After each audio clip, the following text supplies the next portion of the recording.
तो यहां पर सबसे पहले मैंने आपकी जो डेट शीट है उसको बहुत सारे टाइम स्लॉट्स में यहां पर डिवाइड कर दिया है अकॉर्डिंग टू द एग्जाम, ताकि हम लोग शॉर्ट जो टाइम स्लॉट्स है ना उसका पूरा का पूरा फायदा उठा सकें।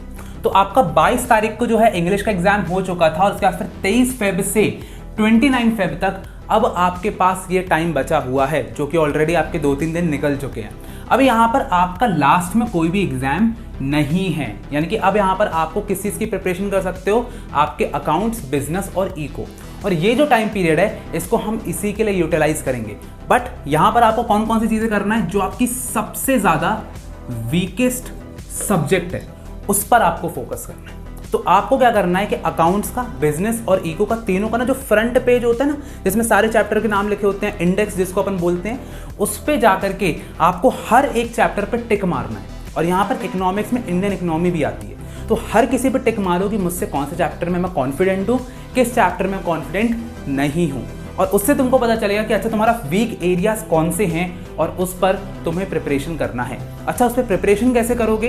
तो यहाँ पर सबसे पहले तुम जाओगे और एक सैम्पल पेपर सॉल्व करोगे। सैम्पल पेपर सॉल्व करने से क्या होगा ना कि भले ही तुमको कम नॉलेज है, तो यहाँ पर सैम्पल पेपर एक बार सॉल्व करोगे, समझ में और अच्छे से क्लियर हो जाएगा कि अच्छा उस वीकेस्ट जो हमारे चैप्टर्स हैं उसमें से वीकेस्ट टॉपिक कौन सा है। फॉर एग्जाम्पल शेयर्स में तुमको बेसिक जर्नल एंट्री बनती होगी, पर हो सकता है प्रो राटा नहीं बनता हो सकता है शेयर्स की बैलेंस शीट नहीं बनती हो सकता है कि तुमको उसका other than consideration, other than cash नहीं बनता हो। तो यहाँ पर जो भी चीज़ नहीं बनती है वो तुम्हें समझ में जाएगा। तो वीकेस्ट टॉपिक तुम्हारा यहाँ पर समझ में आ जाएगा, उसको तुम्हें प्रिपरेशन करना है। उसका चाह के देख लो वन शॉट डायरेक्टली, बिल्कुल टाइम वेस्ट करना नहीं है, डायरेक्टली उसका वन शॉट देख लेना तुरंत के तुरंत। जैसे तुमने वन शॉट देखा, अब तुम्हारे दिमाग में वो कॉन्सेप्ट है, गए जाकर के उसकी वर्कशीट यहाँ पर पूरी की पूरी कर ली। अभी वर्कशीट क्या है, ये आपको आपकी कोचिंग में मिल सकती है या आपको टीएस ग्रेवाल के बैक क्वेश्चंस मिल सकते हैं। टीएस ग्रेवाल के बैक क्वेश्चन बहुत ज़्यादा इंपॉर्टेंट हैं, उसी से पूरा का पूरा पेपर आने वाला है, ये चीज़ मैं बोल रहा हूँ। पिछले साल का जब मैंने एक एनालिसिस वीडियो निकालने वाला हूँ मैं पूरे अकाउंटेंसी पेपर की, उसको ज़रूर चेकआउट करना और इसलिए चैनल को सब्सक्राइब कर लेना, बहुत इंपॉर्टेंट वीडियोज़ निकालने वाला हूँ। तो यहाँ पर वर्कशीट जैसे तुम लोग सॉल्व करते हो, अब तुम्हारा यहाँ पर इस टाइम पर चल रहा है। एक बहुत बड़ी टिप देना चाहता हूँ, बहुत सारे बच्चे क्या करते हैं ना, एक दिन में सिर्फ एक सब्जेक्ट करते हैं। ये बहुत ही गलत स्ट्रैटेजी है, बहुत ही गलत स्ट्रैटेजी है। क्या करना है, एक दिन में कम से कम 2 से 3 सब्जेक्ट करो, 3 से 4 सब्जेक्ट करो, वो इंपॉर्टेंट है। और हर दिन आपको एक ना एक सैम्पल पेपर जरूर सॉल्व करना है, चाहे वो अकाउंट्स का करो, चाहे बिजनेस का करो, चाहे इको का करो, चाहे पीई का करो, आईपी का करो, मैथ्स का करो, डजंट मैटर। बट तुमको हर दिन 1 से 2 सैम्पल पेपर सॉल्व करना है। एक सुबह करो, एक रात को करो, सुबह करो, रात को करो, बीच के दिन में प्रिपरेशन करनी है। सो अब यहाँ पर तुम्हारा जो है इस यहाँ से लेकर के 29 फेब तक का तो तुम्हारा क्लियर हो गया कि तुमको क्या क्या करना है। अकाउंट्स, बिजनेस, इको, मैथ, जो भी हो, हर किसी के वीकेस्ट टॉपिक्स निकाल करके पढ़ना है।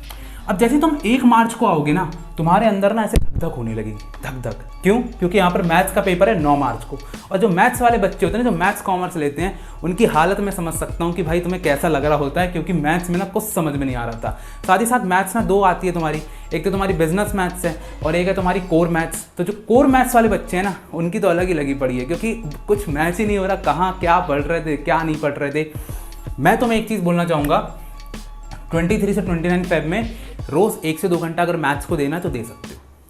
यहाँ पर 1 से 2-3 मार्च तक मैं ये बोलूँगा, यानी कि 2-3 मार्च तक, यहाँ तक अगर 3 मार्च तक आपको मैथ्स को 3 से 4 घंटे देने लगना है, और उसका फिर 3 मार्च से 9 मार्च के बीच में फुल टू फुल मैथ्स पढ़नी है। समझ में आ रहा है? तो यहाँ पर 3 से 8 तक आपके पास 5 दिन होते हैं बेसिकली, तो यहाँ पर आपको पूरी की पूरी मैथ्स को ही देना है। इसके पहले तक आपको क्या करना है, 1 से 3 मार्च में अगर आपका पीई का पेपर है, अगर आपको पीई का पेपर है, उसका आप यहाँ पे पढ़ सकते हो। तो यहाँ पर पीई का आपको पढ़ना है अगर आपने उसको चूज़ किया है तो। क्यों? क्योंकि यहाँ पर 10 से 12 मार्च में सिर्फ 2 दिन का गैप है, सिर्फ 2 डेज़ का। सो यहाँ पर आप सिर्फ पीई ही पढ़ सकते हो।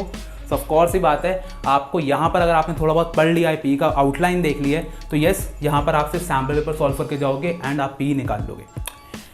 एक बार जब आप मैथ्स करते हो तो यहाँ से यहाँ तक तो भैया मैथ्स ही जाएगा, पूरा का पूरा टाइम जाएगा। ठीक है, अब आप 9 मार्च को मैथ्स का पेपर दे करके आ गए, अब आया 10 मार्च, 10 मार्च से 12 मार्च आप पी का पेपर दे के आ गए, आपका सब कुछ सही हो गया।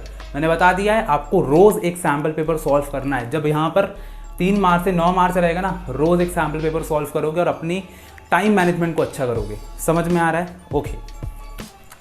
13 मार्च को आए, 13 मार्च को यहाँ पर 18 मार्च तक इकोनॉमिक्स का पेपर होने वाला है। मैं तुम लोग को बताना चाहता हूँ जो इकोनॉमिक्स का पेपर होता है वो तुम्हारा बहुत डिफिकल्ट आने वाला है as compare to accounts and business. ये मैं तुम मेरे से लिख के ले लो। भैया ऐसा क्यों? क्योंकि यहाँ पर जो इकोनॉमिक्स होता है ना उसमें नंबर नहीं मिलते, उसमें समझ में नहीं आता क्या लिखना है। क्योंकि यहाँ पर हम क्या करते हैं एग्रीगेट डिमांड। एग्रीगेट डिमांड का हमने क्या किया, एक डेफिनेशन पढ़ी, अच्छा ठीक है ये होता, समझ में आ गया। जब वहाँ गए ना तो लिखते नहीं बनता है, वर्ड्स नहीं आते दिमाग में। तो आपको यहाँ पर इकोनॉमिक्स में रेडीमेड आंसर्स बना करके रखने हैं। तो अपन यहाँ पर क्या करेंगे, रेडीमेड आंसर बनाएंगे। ये चाहो तो आप अभी भी बना सकते हो, लेकिन भैया रेडीमेड आंसर्स का मतलब क्या होता है? फॉर एग्जाम्पल सेंट्रल बैंक है, ठीक है, सेंट्रल बैंक का एक क्वेश्चन आता ही आता है कि सेंट्रल बैंक के फंक्शंस क्या होते हैं, सेंट्रल बैंक मनी सप्लाई को कैसे कंट्रोल करता है, ये भी बहुत ज़्यादा आता है। इन दो क्वेश्चंस के ऑलरेडी आपको क्या करना है, आंसर्स बना करके रख लेना है कि सेंट्रल बैंक की डेफिनेशन लेके उसके पूरे फंक्शन लेके उसको रट लो दिमाग में। अब जब आपका पेपर आएगा उससे रिलेटेड क्वेश्चन आपको पता है आना ही आना है, उससे रिलेटेड जब भी क्वेश्चन आएगा लिख दो सेम, बिल्कुल सेम। तो ऐसे बहुत सारे टॉपिक्स होते हैं इकोनॉमिक्स में जिसके आप रेडीमेड आंसर बना सकते हो। इस पर एक पूरी की पूरी वीडियो निकालने वाला हूँ कि कौन से इंपॉर्टेंट टॉपिक्स हैं, एंड बिलीव मी वो टॉपिक सेम के सेम आपके क्वेश्चन जो होते हैं उसमें आएंगे आपके एग्जाम में। तो make sure that you subscribe the channel, notification bell on कर लो, बहुत ज़्यादा इंपॉर्टेंट वीडियो निकालने वाला हूँ। अब आपका हुआ इकोनॉमिक्स, तो आपको इकोनॉमिक्स में भी सेम है, इंडियन इकोनॉमी करना है, एनसीईआरटी पढ़ने लग जाओ, दैट्स ऑल। एक बार आपने ये चीज़ कर ली है, इकोनॉमिक्स आपका खत्म। 19 मार्च को आओ और अब आपकी जो दिल की धड़कन है मतलब वो पूरी निकल आएगी। मेरे को पता है जब अकाउंट्स का पेपर आता है ना ऐसा लगता है भाई पूरे साल इतनी पढ़ाई करी है और अब वो घड़ी आ चुकी है कि अब पता नहीं कैसा करके आऊँगा। सो 18-23 मार्च तक again you have to solve sample papers and PYQs। PYQs का सिंपल मतलब है प्रीवियस ईयर के क्वेश्चन पेपर सॉल्व करने हैं। इस साल का सैम्पल पेपर, पिछले साल का सैम्पल पेपर, हर कुछ सॉल्व करना है। एक बहुत ज़्यादा इंपॉर्टेंट टिप तुम लोग को मैं देना चाहता हूँ अकाउंट्स के विषय में। अकाउंटेंसी में सबको पता क्या होता है ना, जैसे कि तुम्हारे आसपास ना बहुत सारे टाइप के बच्चे होते हैं। कुछ होते हैं जो कि बहुत बड़ी कोचिंग जा रहे होते हैं, कुछ होते हैं जो मीडियम लेवल की कोचिंग जा रहे होते हैं, कुछ होते हैं जो घर में पढ़ रहे होते हैं। तो ये जो बड़ी कोचिंग जाते हैं ना इनकी आदत क्या होती है ना, वहाँ पर एक अलग से वर्कशीट मिलती है, वो उठा के ले आएंगे और वहाँ से ना बिल्कुल डिफिकल्ट क्वेश्चन सॉल्व कर रहे हैं। कुछ लोगों की मैंने गलती देखी है, TS ग्रे वाले उठाएंगे 6-7 एडजस्टमेंट वाले क्वेश्चन सॉल्व कर रहे हैं। क्यों कर रहे हो? क्या तुम्हारे एग्जाम पैटर्न में डिफिकल्ट क्वेश्चंस आ रहे हैं? नहीं आ रहे हैं। तुम्हारे एग्जाम पैटर्न अगर तुम प्रीवियस ईयर क्वेश्चन पेपर उठाओगे बहुत ही नॉर्मल क्वेश्चंस आते हैं, मीडियम लेवल के क्वेश्चंस आते हैं, घुमाते हैं, केस स्टडी दे देंगे, रियल लाइफ सिचुएशन दे देंगे, थोड़ा बहुत इधर से घुमा देंगे, लेकिन एक पैटर्न फॉलो होता है। 2 से 3 एडजस्टमेंट से ज़्यादा CBSE देता ही नहीं है। So what you have to do is कि उसी लेवल के क्वेश्चंस अकाउंट्स में सॉल्व करने हैं, बिल्कुल भी डिफिकल्ट क्वेश्चंस के पीछे नहीं भागना है। तो ये जो बच्चे होते हैं अपना ईगो बस सेटिस्फाई करना चाहते हैं, डिफिकल्ट हमसे बनता है पर उससे कोई मतलब नहीं है। At the end of the day you have to solve normal questions में लग जाओ। Second tip for accountancy is कभी भी किसी भी क्वेश्चन में फंस जाते हो ना, मेरे को पता है तुम लोग कोई भी क्वेश्चन करने जाते हो फंस जाते हो, उसमें लगे पड़े हो 1 घंटे तक 2 घंटे तक। ये गलती बिल्कुल मत करना। अगर तुम सैम्पल पेपर सॉल्व कर रहे हो, यस सैम्पल पेपर सॉल्व करने जा रहे हो तो बिल्कुल अगर तुमसे नहीं बन रहा है उसको लीव कर दो। थोड़ा सा दिमाग लगाना, ऐसा नहीं बिल्कुल नहीं लगाना, थोड़ा सा दिमाग लगाओ, फिर लग रहा है टाइम ज़्यादा हो रहा है, निकल जाओ आगे, जाओ कोचिंग टीचर के पास, उनसे समझो। मेरे को यहाँ पर तुम लोग जो हो टेक्स्ट कर सकते हो, मैं तुमको बता दूंगा, बट खुद का टाइम वेस्ट नहीं करोगे। अब जब एक बार तुम 19 मार्च से 23 मार्च में अकाउंटेंसी में निकल गए तो अब तुम्हारा बहुत सारा बोझ हल्का हो जाएगा। और टेंशन बिल्कुल लेना, अगर तुम स्टेप बाय स्टेप सारे आंसर्स करते हो so yes you are getting very good marks in accounts, उसमें कोई दिक्कत मत करना, ठीक है। अगर तुम्हारे आंसर नहीं भी आते हैं then also if you are doing step by step सब कुछ कर रहे हो, तुम्हारा आधा नंबर कटेगा और तुम्हें पूरे नंबर मिल जाएंगे, और यही तुम्हें अपने दिमाग में रखना है। इसके अलावा एक और अनाउंसमेंट कर देता हूँ, एक डिटेल्ड एनालिसिस वीडियो निकालने वाला हूँ अपनी अकाउंटेंसी के ऊपर, जो कि इस वीडियो के बाद ही आने वाली है, जिसमें बताऊंगा कि किस टाइप के क्वेश्चंस तुम्हें देखने को मिलेंगे अपने अकाउंट्स के पेपर में। So make sure again you do and subscribe our channel. अब आता है अपना 24 मार्च से 27 मार्च में BST। ओ भाई BST को इतना इग्नोर करते हो ना तुम लोग, और फिर लास्ट में अगेन तुमको यहाँ पर केस स्टडी नहीं सॉल्व करते बनती है। एक फुल फ्लेज वीडियो निकालूंगा केस स्टडी कैसे यहाँ पर सॉल्व करना है, इंपॉर्टेंट टॉपिक्स एवरीथिंग तुम्हें सब कुछ बताऊंगा।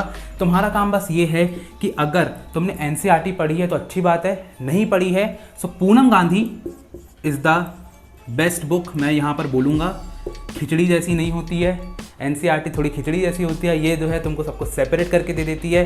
पूनम गांधी यहाँ पर तुम रेफर कर सकते हो, संदीप गर्ग करना है कर लो, बट संदीप गर्ग की प्रॉब्लम ये हो जाती है कि थोड़ा सा ज़्यादा लिखा हुआ है इसमें टेक्स्ट, इसमें क्या बिल्कुल एज इट इज आंसर लिखे हुए हैं, बट तुम जो भी फॉलो करते आ रहे हो उसको अच्छे से रिवाइज करते जाना है। इसमें तुम्हें फ्लो चार्ट्स बनाते बहुत अच्छे से आना चाहिए, फ्लो चार्ट्स का खेल है पूरे बिजनेस स्टडीज़ में। मैंने एक पूरी डिटेल वीडियो बनाई है टॉपर्स की आंसर शीट की, उसको ज़रूर देख लेना। सो यहाँ पर फ्लो चार्ट्स खेल यहाँ पर तुम्हारा बदल देते हैं, तो उसकी आदत डाल लो, हर चैप्टर का एक फ्लो चार्ट बनाओ, हर जगह पर तुम थोड़ी थोड़ी ऐसे इलस्ट्रेशंस बना सकते हो कि एक आदमी बना उनके बीच में कुछ कॉन्वर्जेशन हो रही है। That's how you have to prepare for business studies till 24 मार्च और 27 मार्च। हर दिन फ्रॉम 23 फेब से लेकर के 2 अप्रैल तक हर दिन तुम एक सैम्पल पेपर या प्रीवियस ईयर पेपर सॉल्व कर रहे होगे, ये मान लो। तो तुम्हारा टाइम मैनेजमेंट आसमान पे जाएगा, 2.5 घंटे में पेपर सॉल्व करोगे। When I was in class 12 में तुम्हें क्लियरली बता देता हूँ, मेरे जितने दोस्त थे सब लोग 10-20 नंबर का छोड़ करके आए थे, 10 नंबर, 20 नंबर, 30 नंबर। मैंने 5 मिनट पहले पूरा का पूरा पेपर खत्म कर दिया था। क्यों? I was solving sample paper every day. 28 मार्च से 2 अप्रैल, अब हो सकता है बहुत सारे लोगों का यहीं पर पेपर खत्म हो जाए, तो बस भाई एंजॉय करना, लेकिन कुछ लोगों का आईपी का पेपर हो सकता है। आईपी का पेपर सिर्फ और सिर्फ पूरा प्रीवियस ईयर आता है यार, पिछले साल के पेपर सॉल्व करके चले जाओ and you are ready to go with IP, बहुत अच्छे नंबर लेकर के आओगे, कोई दिक्कत नहीं है। तो बस एक प्रीवियस ईयर क्वेश्चन पेपर जो है उसको सॉल्व कर लो। एक अरिहंत की भी बुक आती है आईपी की, उसको लेकर के प्रीवियस ईयर क्वेश्चन सॉल्व करो, that's all, you are ready with the board exams. Okay, so अब यहाँ पर पूरा का पूरा एनालिसिस यहाँ पे बता दिया है।